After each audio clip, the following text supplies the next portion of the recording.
कहानी की शुरुआत साइबेरिया की एक जेल से होती है जहां हम बहुत सारे जर्मन फौजियों को लाइन में खड़ा हुआ देखते हैं।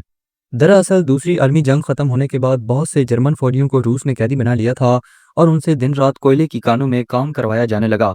हालांकि इस जेल की सिक्योरिटी कुछ खास नहीं थी, लेकिन इसके बावजूद भी कोई भी इस जेल से भागने की हिम्मत नहीं करता था, क्योंकि इस जेल के हर तरफ कई किलोमीटर तक सिर्फ बर्फ ही बर्फ थी और यहाँ से इंसानी बस्ती तकरीबन 14,000 किलोमीटर दूर थी। इसीलिए अगर किसी कैदी ने ख्वाब में भी भागने का सोचा तो साइबेरिया की जमा देने वाली सर्दी में उसकी मौत तो यकीनी थी। ये जेल जानबूझकर हजारों किलोमीटर दूर फैली हुई बर्फ के बीच बनाई गई थी, इसीलिए आज तक कोई भी कैदी यहाँ से भागने की सोच भी नहीं पाया।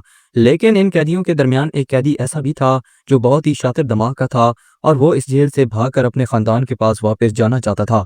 इस कैदी को इस जेल में पूरे 25 साल की सजा काटनी थी और उसका नाम क्लेमन फाइल था। हालांकि क्लेमन ये बिल्कुल भी नहीं चाहता था कि उसकी आधी जिंदगी इसी जेल में गुजर जाए। वो किसी भी हालत में इस जेल से भागना चाहता था। किस्मत से एक दिन क्लेमन को भागने का मौका मिला और वो एक माल गाड़ी में फौरन बैठकर जेल से चोरी छुपे निकल गया।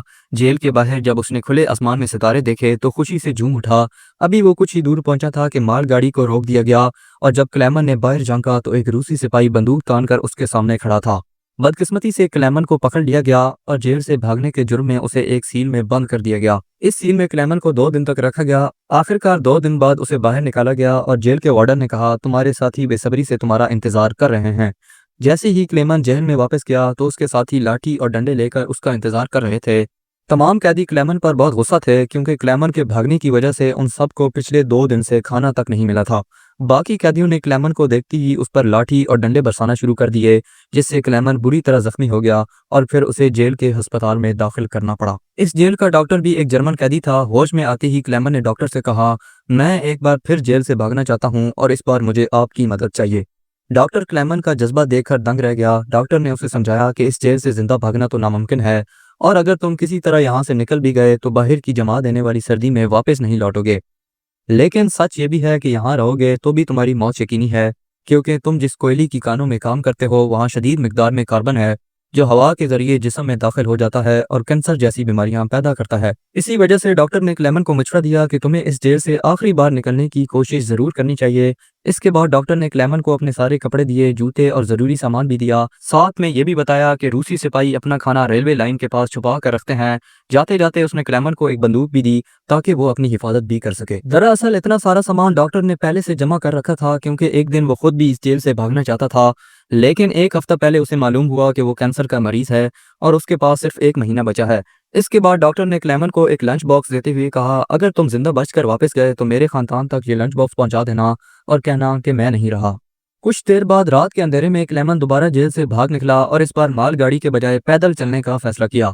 अगली सुबह वार्डन को पता चला कि क्लेमन जेल से भाग चुका है तो फौरन डॉक्टर के कमरे में जाकर उससे पूछने गया, लेकिन इसके आने से पहले ही डॉक्टर ने अपनी जान ले ली थी। इसके बाद वार्डन ने कई रूसी सिपाहियों को बुलाया और क्लेमन को जिंदा पकड़कर वापस लाने का हुक्म दिया। कई दिनों की तलाश के बावजूद भी उसे क्लेमन का कोई पता ना चला। जेल में सबको लगने लगा कि क्लेमन तो कब का जमकर मर चुका होगा, मगर वार्डन हार नहीं मानता था क्योंकि उसे मालूम था कि क्लेमन बहुत पावरफुल है और इतनी आसानी से वो नहीं मर सकता। इसीलिए वार्डन ने हिदायत दी कि सर्च ऑपरेशन जारी रखा जाए। दूसरी तरफ क्लेमन बर्फानी तूफान को चीरता हुआ आगे बढ़ रहा था। जेल से भागे हुए उसे 9 दिन हो चुके थे कि अचानक कुत्तों के भौंकने की आवाज उसे सुनाई दी। पलटकर देखने पर एक स्लज तेजी से उसकी तरफ आ रही थी। इससे पहले कि वो बचने की कोशिश करता, स्लज उसके ऊपर से गुजर गई। इस लम्हे क्लेमन की आंख खुली और उसे पता चला कि यह सब सिर्फ एक ख्वाब था। पैदल चलते चलते क्लेमन को 9 दिन हो चुके थे और उसका सारा खाना खत्म हो गया था। भूख और थकन से उसकी हालत बिल्कुल खराब थी। आगे बढ़ना तकरीबन नामुमकिन लग रहा था, मगर क्लेमन ने हार नहीं मानी और जैसे तैसे चलता रहा। कुछ दिनों बाद उसका जिस्म भी साथ देना छोड़ गया और वो भूख के मारे बेहोश हो गया। कई घंटों बाद जब उसे होश आया तो एक अजीब सी आवाज सुनी और नजर पड़ी एक सील पर। उसने फौरन अपनी बंदूक निकाली और पूरी ताकत से निशाना लगाने की कोशिश की, मगर थकन की वजह से निशाना चूक गया और सील वहां से भाग गई। कुछ दिनों बाद क्लेमन को जिंदा रहने की एक छोटी उम्मीद मिली थी, जिसे वो अपने हाथों से जाने नहीं देना चाहता था। क्लेमन फौरन उसके पीछे दौड़ा। जैसे ही वो गोली चलाने वाला था, सील एक चट्टान के पीछे छुप गई। इससे पहले कि वो पानी में जाती, क्लेमन ने आखिरी गोली चलाई और किस्मत से वो लग गई। ये देखकर क्लेमन खुशी से झूम उठा क्योंकि अब उसे अपने सफर में खाने की कोई फिक्र नहीं थी। कई दिनों बाद क्लेमन ने पेट भरकर खाना खाया और थोड़ा आराम करके अपना सफर दोबारा शुरू किया। इस सारे सफर में वो अकेला था और उसके इर्द गिर्द सिर्फ बर्फ थी। ऐसे माहौल में दिमागी हालत खराब हो सकती थी, इसीलिए वो खुद से बातें करता और पॉजिटिव सोचकर उम्मीद जगाता रहता था।